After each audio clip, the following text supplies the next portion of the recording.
Arjun black x में आ गया था। उसने माया को कुछ फाइल्स लेकर उसके ऑफिस में भी आने के लिए बोल दिया। माया ने कुछ फाइल्स उठाई और वो अर्जुन के पीछे पीछे जाने लगी। एक बार के लिए उसे अर्जुन पर शक था कि अर्जुन झूठ बोल रहा था। उसने जाते हुए अपने फोन में पुलिस का नंबर लगाने के लिए तैयार किया। पहले उसे देखना था कि क्या अर्जुन सच में ब्लैक एक्स का सीईओ था और उसके लिए अर्जुन को सीईओ ऑफिस में जाने के लिए वो पास कोड डालना होगा जो कि सिर्फ असली सीईओ को पता था। मैं नहीं जानती कि तुम सच बोल रहे हो या नहीं, पर अगर तुमने झूठ बोला होगा तो मैं तुम्हें जाने नहीं दूंगी। मैं लगभग हर रोज हमारे मिस्टर सीईओ से फोन पर बात करती हूँ। उन्होंने मुझे तो नहीं बताया कि वो आज आने वाले थे। माया ने चलते चलते मन में कहा। जब माया किसी डिपार्टमेंट हेड से बात कर रही थी तो उसने भी उनकी सारी बातें सुन लीं। कॉल के कटते ही उसकी भी आंखें बड़ी हो गईं। वो तुरंत अपनी टीम के पास आया और बोला, सुनो सभी, मुझे पता चला है कि मिस्टर सीईओ आज ऑफिस आए हैं। मैंने अभी मिस माया को उनसे बात करते हुए सुना। उन्होंने सभी डिपार्टमेंट्स की फाइल्स मांगी है, तो अब से हम दूसरे डिपार्टमेंट से और ज्यादा अच्छा काम करेंगे, तभी वो हमें नोटिस कर सकेंगे। क्या सच में? वो कैसे दिखते हैं? क्या वो काफी हैंडसम है? एक लड़की ने पूछा। अरे मुझे क्या पता वो कैसे दिखते हैं, हमने उन्हें देखा ही कहाँ है। मैंने तो बस उनकी बातें सुनी हैं। डिपार्टमेंट हेड ने कहा। उनके बीच किसी और डिपार्टमेंट की लड़की भी खड़ी थी। उसने भी ये बात सुन ली। यहाँ जब माया अर्जुन के साथ उसके ऑफिस तक पहुंची तो उसने कहा, तुम्हारे पास एक ही मौका है। अगर तुम ऑफिस में जाने के लिए सही पास कोड नहीं लगा पाए तो मैं पुलिस को फोन करूंगी। अर्जुन ने उसकी ओर देखकर सिर हिलाया। उसके लिए माया की बात भी सही थी। वो किसी अनजान पर भरोसा क्यों करे जो अचानक से आकर खुद को यहाँ का सीईओ कहे। पर पासकोड लगाने की जरूरत नहीं है, मैं फिंगरप्रिंट स्कैन कर लेता हूं। अर्जुन ने कहा और अपनी फिंगर स्कैन की, पर मशीन में कोई हलचल नहीं हुई। शायद ये खराब हो गई है, मैं पासकोड ही लगा देता हूं। उसने बिना माया की ओर देखे कहा और एक पासकोड 1035 लगाकर एंटर किया, लेकिन उसमें गलत पासकोड लिखा आ गया। तो तुम आखिर में एक फ्रॉड ही निकले जो ब्लैक एक्स का सीईओ बनकर अंदर चला आया। पहले तुम्हें यहाँ से सिक्योरिटी लेकर जाएगी और उसके बाद पुलिस। माया ने कहा और अपना फोन चालू किया। अरे रुक जाओ, तुम्हें किस बात की इतनी जल्दी है? मैं कहीं नहीं जा रहा, शायद पासकोड चेंज हो गया है। अर्जुन ने कहा और अपना फोन निकाला। वो बिल्कुल शांत था। क्या मतलब ये चेंज हो गया है? यहाँ तो कोई आता ही नहीं है। माया ने कहा। इस समय अर्जुन के कपड़े ज्यादा गंदे नहीं थे, पर किसी प्रोफेशनल बिजनेसमैन जैसे तो बिल्कुल भी नहीं। इसलिए उसकी बात पर माया को थोड़ा सा भी भरोसा नहीं था। पर जैसी उसकी हरकतें चल रही थीं, उसे देखकर माया को अब ज्यादा चिंता नहीं थी। वो कभी भी अर्जुन को यहां से बाहर करा सकती थी। अर्जुन ने उसकी बात पर ध्यान नहीं दिया और किसी को फोन लगाने का दिखावा करने लगा। हेलो, क्या तुमने यहाँ का पासकोड चेंज किया है?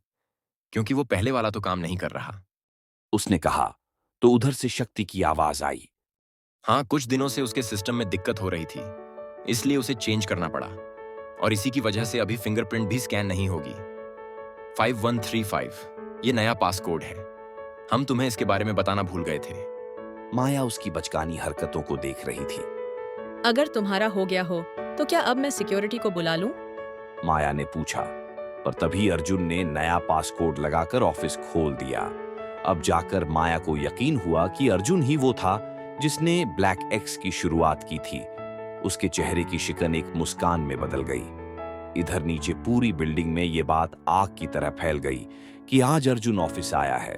अर्जुन जाकर अपनी चेयर पर बैठा। माया ने उसे एक फाइल दी और उसके सामने खड़ी हो गई। सर, क्योंकि ब्लैक एक्स ने पहले आईटी फील्ड में कंपनी की शुरुआत की थी, इसलिए अभी सबसे ज्यादा आईटी डिपार्टमेंट ही अच्छा काम कर रहा है, पर बाकी सब भी उसके पीछे ही हैं। माया ने कहा। वो अर्जुन के जवाब का इंतजार कर रही थी, जो कि फाइल को बड़े ध्यान से पढ़ रहा था। तभी बाहर से किसी ने नॉक किया। ये अजीब था क्योंकि आज तक किसी को भी इस ऑफिस तक आने की जरूरत नहीं पड़ी, पर अब कोई नॉक कर रहा था। माया ने जाकर डोर खोला। बाहर कुछ 4-5 लड़कियां और 2-3 लड़के खड़े थे। क्या चाहिए? तुम लोग पहले तो यहाँ कभी नहीं आए, तो अब क्या लेने आए हो? माया ने अपने हाथ बांधते हुए कड़क आवाज में पूछा।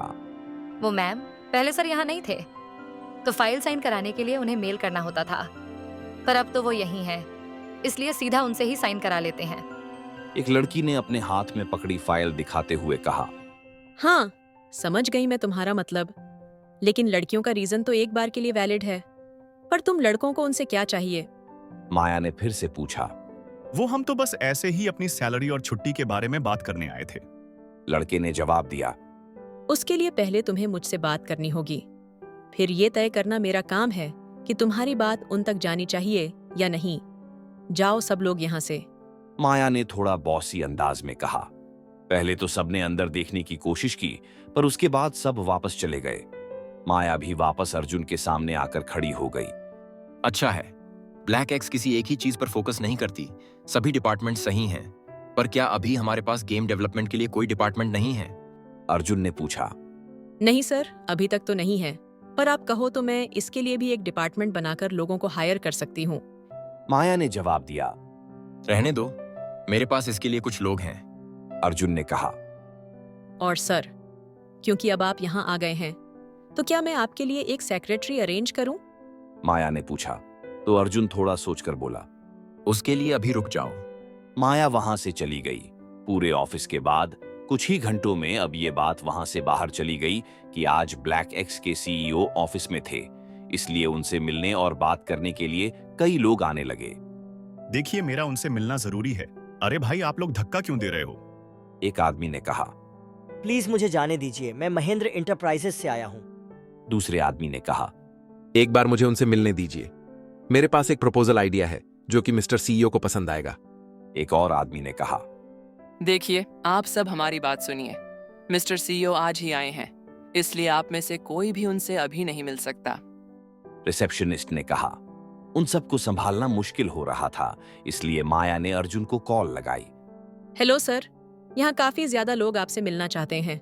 उनके अलावा कुछ रिपोर्टर्स भी हैं। हमें क्या करना चाहिए? मुझसे मिलने के लिए उन्हें 2 से 3 दिन बाद की अपॉइंटमेंट दे दो, पर सिर्फ उन्हीं को जिनका मिलना सच में इंपॉर्टेंट है, और यह भी पता कर लेना कि वो किस बारे में मिलना चाहते हैं। इधर से अर्जुन ने कहा। तभी उसके ऑफिस का डोर नॉक हुआ। अर्जुन ने पास ही में रखा एक बटन प्रेस किया। डोर खुद से खुल गया। तब बाहर से लगभग 30 साल की लड़की अंदर आई। दूसरी ओर वहां कॉलेज में काव्या अपनी क्लास में बैठी पढ़ रही थी। अभी लेक्चर लेने के लिए प्रोफेसर नहीं आए थे। तभी पीछे से एक लड़की आई और उसके कंधे पर हाथ रखकर बोली। कितनी खुश लग रही है। कैसी है तू गरीब? मैं कुछ दिनों से यहाँ नहीं थी तो तू मुझे भूली तो नहीं? तेरा तो पता नहीं, पर मैं तो नहीं भूल पाई। उस दिन जब तूने उस भिखारी का साथ लेकर मेरे थप्पड़ लगवाया था, आज उसका हिसाब होगा। सुना है उसे चोरी के इल्जाम में कॉलेज से निकाल दिया, तो अब उसके बिना तुझे कौन बचाएगा? लेकिन वो भी बचेगा नहीं, मेरे चाचा जी के लोग ढूंढ रहे हैं उसे। ये मानसी थी। कुछ दिनों से वो कॉलेज नहीं आ रही थी, पर अब जब उसका चाचा सरकार भाई वापस आ गया था, तब वो खुशी खुशी वापस कॉलेज आ गई। एक नजर उसकी आंखों में देखते ही काव्या सहम गई। वो मानसी को देखते ही डरने लगी। अब क्या होगा? अर्जुन तो अपने ऑफिस में उस लड़की के साथ था, पर यहां मानसी वापस आ गई थी। वो काव्या के साथ क्या करने वाली थी, जानने के लिए जुड़े रहिए द सीक्रेट किंग से।